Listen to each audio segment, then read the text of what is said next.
My name is Will Rossellini. I'm the CEO of Microtransponder. We're a medical device company developing wireless devices to interface with the nervous system. The idea of the $6 Million Man to enhance human capabilities is certainly out there. Military has been more focused on helping soldiers get better. So for the DARPA project, the $6 Million Man, at last count, the arm cost $100 million. So they have a host of projects working with rehabilitating the warfighter, and it's in the orders of billions of dollars in treatment for other cognitive disorders like post-traumatic stress or anxiety or tinnitus, for example. The question is, well, what exactly does it mean to be human? Which is one of the really interesting sort of subplots to this Deus Ex game is, okay, what does that mean to be a human, and how does that interface with our way of dealing with the world outside of us? It's a prequel. It happens before nanotechnology. Nanotechnology is in the game, like meaning they do stuff with it. They don't know how to implant it in the body yet, you know. So it's going to be using, you know, objects and stuff like that, but not for augmentations. One of the early things that we said is that we don't want to go the kind of old school way of drawing cybernetics and stuff like that. You know, kind of like the chromy metallic arms with, like, you know, wires coming out of the chest plugging into the head. Like it makes no sense at all. So I really didn't want to go for that. I wanted for something a little, you know, a little more subtle. The main thing was to actually generate a planned uncanniness, almost like a prosthetic. You know, when you look at a prosthetic, it doesn't look natural, but yet it's skin colored, that kind of stuff, and it kind of looks weird. So we're kind of aiming for that a bit. So you might have a guy that has you know, a flesh colored arm, but it's it's thinner, that kind of stuff. You know, it kind of bends in weird ways, because obviously, if your arm is mechanical and is stronger, it doesn't necessarily need to be bigger. I mean, it's just mechanical anyway, right? So we're trying to, like, get into that. I was very disappointed in some movies, in part because they really just said, we're going to take a robot and put some human parts to it. And that's fine, but they could have done a lot more work. And a lot of credit goes to the Deus Ex team. When I showed up day one, they'd already read 10 times more than I would have expected. And over the last 2 years, they've become experts in and of themselves. And I think that kind of dedication to really being scientifically valid, in the sense that, yeah, this could happen, makes it much more interesting because it is closer to what could actually occur. And some of these movies that just put a big piece of mechanical robotics up against some blood, that doesn't count. That doesn't count. You didn't think about it. And I think this team deserves a lot of credit for thinking through all those issues. I really think that the augmentations, what they will be able to do with the main character, Adam Jensen, that will be just crazy. So, and I know that because we did a focus test, and it was just, you know, a high-level prototype, you know, and or videos, and they already say, okay, that's great. The idea that the 7 degrees of freedom that we currently have with our arms is certainly limiting, and the way that the main character can manipulate, I'm not sure how many degrees of freedom the developers will actually program in, but we're talking on the orders of 20, 30 degrees of freedom. That creates a whole different way of doing karate, doing self-defense, and doing attack moves. That's really interesting. They did a great job with it.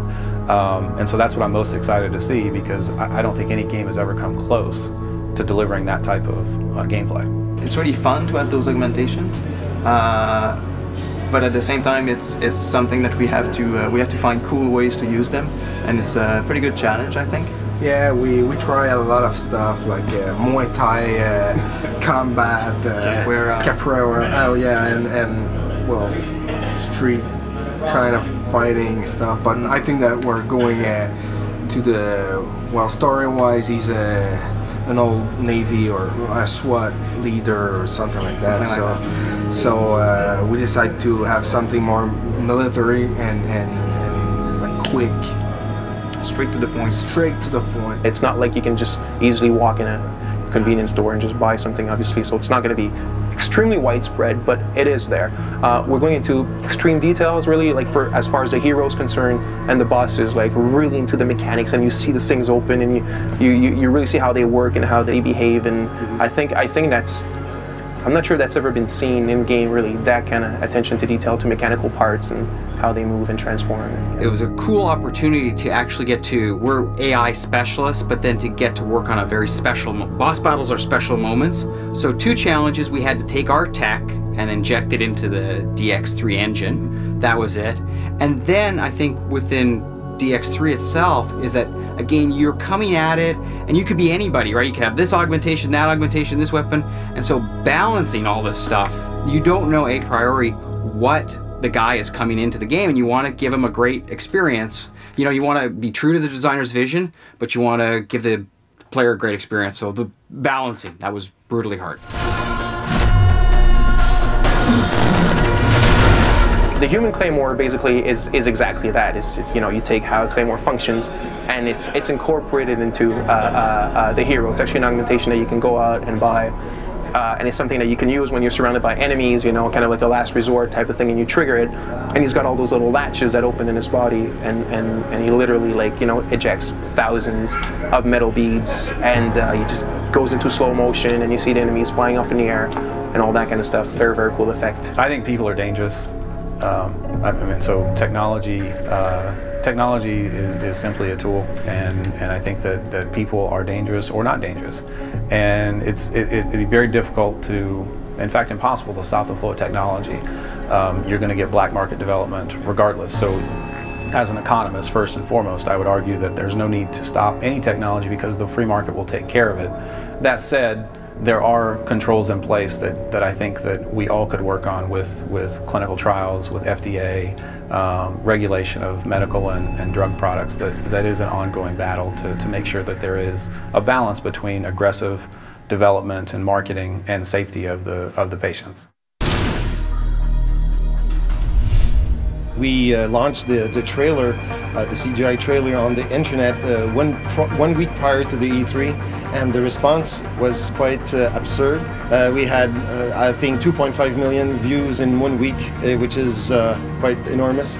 This really created a buzz, a momentum for the code demo that we have shown to the public. It was a labor of love of over 9-10 months, and was very intense. It was the first project that people from Visual Works, which is the studio of CGI of Square Enix, it was the first time they worked on something else than the portfolio, the traditional portfolio of Square Enix. So we had, I think, the team of Final Fantasy working on this, and they completely understood what we wanted to do, and the quality standard has been totally awesome. You'll never find them!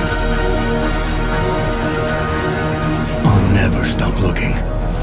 We worked 3 years before showing our work to the journalists and the public and everything, and we showed the demo to 600 journalists in 3 days, and the feedback is just great. So I'm very happy for the team. And what I'm really happy about is the full reaction of all the territories. Not only the North American media, but the European media is completely gaga.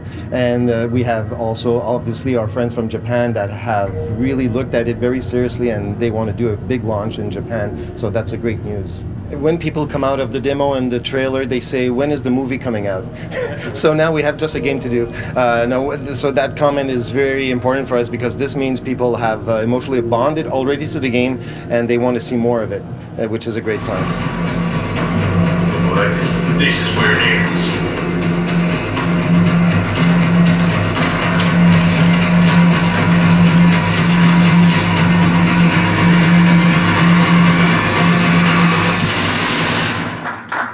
Thank you. Thank you very much. Hope you enjoyed it, and enjoy the rest of the show.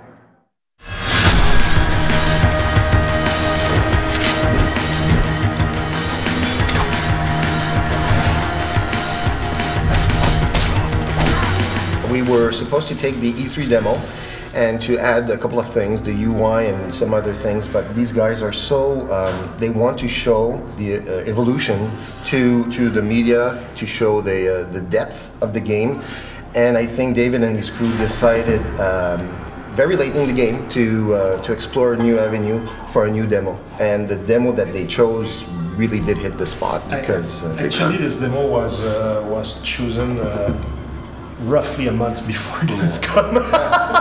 and that's no joke. And the real story is that we were... it is a joke. It is a joke, but we did it anyway. But we were talking with the marketing guys, and they were saying, yeah, maybe something new. Do you think you could show something else? And we were crazy enough to say, yeah, sure.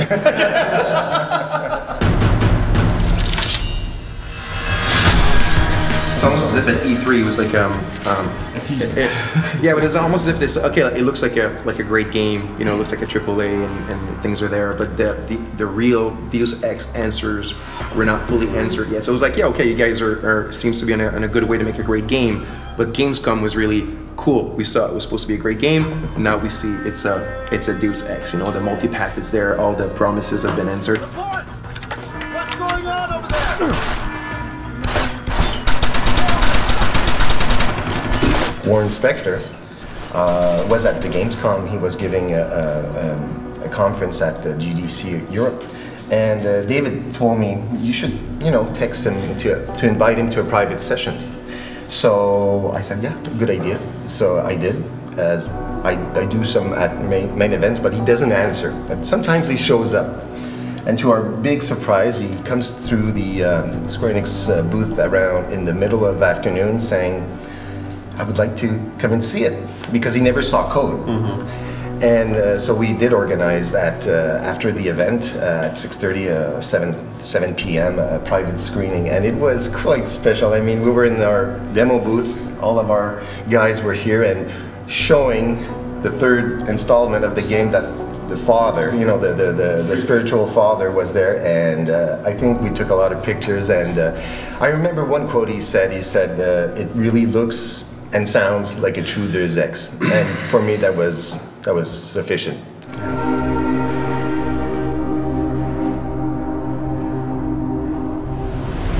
You're gonna love Hangsha. Twice the scum and half the space. Call me if you need any backup.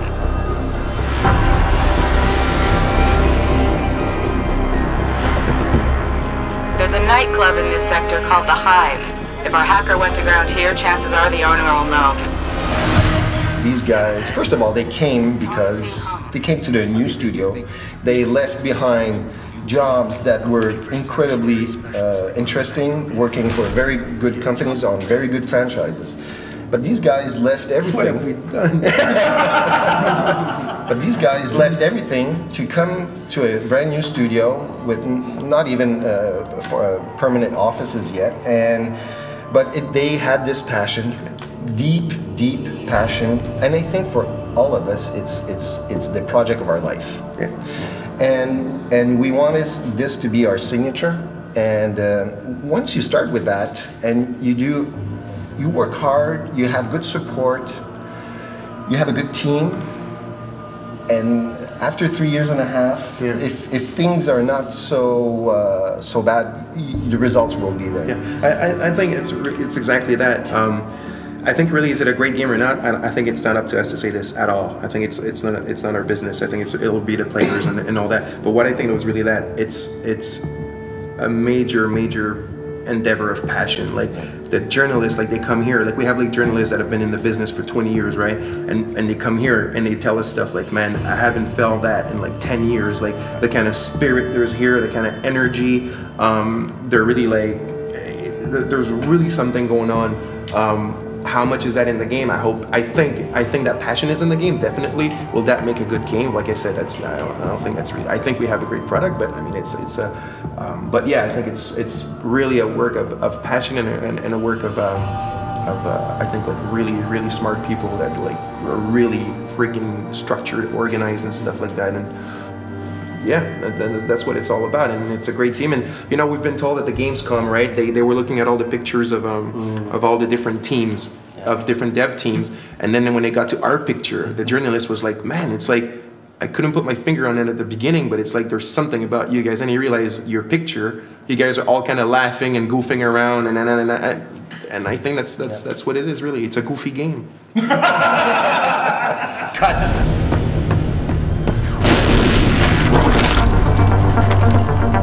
If you want to make enemies, try to change something.